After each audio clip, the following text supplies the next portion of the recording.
നിയമസഭാ തെരഞ്ഞെടുപ്പിലുണ്ടായ കനത്ത പരാജയം യാഥാർത്ഥ്യമാണെന്നും അതിനെ വിളിക്കാൻ വേറെ പേരുകളൊന്നുമില്ലെന്നും CPI സംസ്ഥാന സെക്രട്ടറി ബിനോയ് വിശ്വം.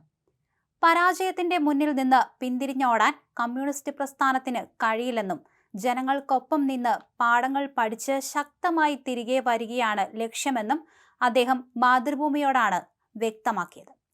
മുന്നണിയുടെ പരാജയത്തിന്റെ പ്രധാന കാരണങ്ങളിലൊന്ന് ന്യൂനപക്ഷ വോട്ടുകളിലുണ്ടായ വൻതോതിലുള്ള മാറ്റമാണ്. എപ്പോഴും ഇടതുപക്ഷത്തിനൊപ്പം നിന്നിരുന്ന ന്യൂനപക്ഷങ്ങൾ ഇത്തവണ കടുത്ത വിയോജിപ്പോടെയാണ് LDFനെതിരെ വോട്ട് ചെയ്തത്. ഇതിനൊപ്പം പാവങ്ങളുടെ മുന്നണിയായ LDFന് സാധാരണക്കാരായ കയർ, കശുവണ്ടി, ചെത്തു തൊഴിലാളികൾക്കിടയിലുള്ള വിശ്വാസവും നഷ്ടപ്പെട്ടു.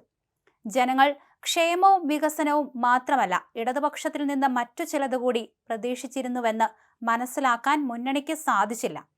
കമ്മ്യൂണിസ്റ്റുകാർക്ക് ജനങ്ങളെക്കാൾ വലിയവനായി ഭാവിക്കാൻ അവകാശമില്ലെന്നും അതിൽ വ്യത്യാസമുണ്ടായിട്ടുണ്ടെങ്കിൽ അത് ഗൗരവത്തോടെ കാണണമെന്നും ബിനോയ് വിശ്വം ഓർമ്മിപ്പിക്കുന്നുണ്ട്.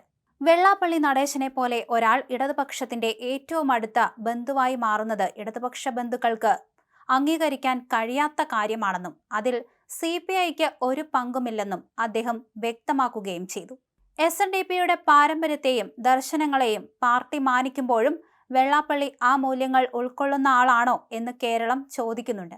വെള്ളാപ്പള്ളിയെ കാറിൽ കയറ്റിയതിനെക്കുറിച്ച് മുൻപ് മാധ്യമങ്ങൾ ചോദിച്ചപ്പോൾ ഞാനായിരുന്നുവെങ്കിൽ കയറ്റില്ലെന്ന് പറഞ്ഞിരുന്നു. അതിന് പിറ്റേന്ന് ബിനോയ് വിശ്വമല്ല ഞാൻ എന്നായിരുന്നു പിണറായി വിജയന്റെ മറുപടി.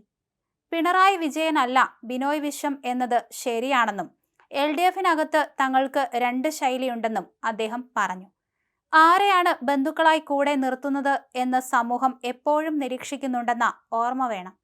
മുഖ്യമന്ത്രി മുൻപ് മുന്നറിയിപ്പ് നൽകിയ അവതാരങ്ങൾ ഭരണത്തിൽ സ്വാധീനം ചെലുത്തിയോ എന്ന് പരിശോധിക്കേണ്ട സമയമാണിത്.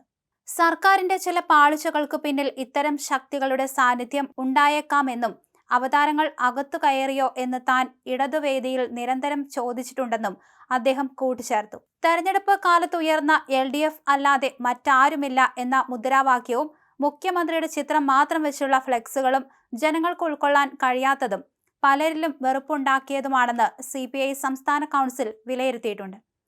ഇടതുപക്ഷ രാഷ്ട്രീയത്തിന്റെ ഭാഗത്തു നിന്നുള്ള പ്രചരണങ്ങളിൽ ഒരിക്കലും വരാൻ പാടില്ലാത്ത ഒന്നായിരുന്നു ആ ഹോർഡിങ്ങുകൾ. ആ വാചകവും അതിന്റെ രൂപവും വോട്ടർമാർക്കിടയിൽ ഇടതുപക്ഷത്തെക്കുറിച്ച് നല്ല മതിപ്പുണ്ടാക്കിയില്ലെന്ന് പാർട്ടിക്കകത്ത് വിമർശനം ഉയർന്നു. തന്റെ സൗമ്യപ്രകൃതം ഒരിക്കലും ഒരു ബലഹീനതയോ പാതകമോ അല്ലെന്നും മറ്റൊരാൾ ഉണ്ടാക്കിവെക്കുന്ന ചട്ടക്കൂടിൽ ഒതുങ്ങുന്നവനല്ല താനെന്നും ബിനോയ് വിശ്വം വ്യക്തമാക്കി. സ്വഭാവത്തിൽ സൗമ്യനാണെങ്കിലും കമ്മ്യൂണിസ്റ്റ് പാർട്ടിയുടെ തത്വങ്ങളിലും നിലപാടുകളിലും ഒരിക്കലും വെള്ളം ചേർക്കില്ല. നാടിന്റെയും ജനങ്ങളുടെയും ലക്ഷ്യങ്ങൾക്ക് വേണ്ടി ഉറച്ചു നിൽക്കാനും ഏതു പ്രതിസന്ധിയിലും ആർക്കു മുന്നിൽ തലകുനിക്കാതെ പൊരുതാനുമുള്ള ആർജവമാണ് തന്റെ മൂർച്ച. CK ചന്ദ്രപ്പൻ, വെളിയൻ ഭാർഗവൻ തുടങ്ങിയ കമ്മ്യൂണിസ്റ്റ് നേതാക്കൾ രാഷ്ട്രീയ നിലപാടുകളിൽ അതീവ ജാഗ്രതയുള്ളവരും അതേസമയം തന്നെ സൗമ്യ സ്വഭാവമുള്ളവരുമായിരുന്നു. മുന്നണിക്കകത്ത് എപ്പോഴും ഇടതുപക്ഷ മൂല്യങ്ങളുടെ കാവൽക്കാരായി നിലകൊള്ളാൻ CPI ശ്രമിച്ചിട്ടുണ്ട്.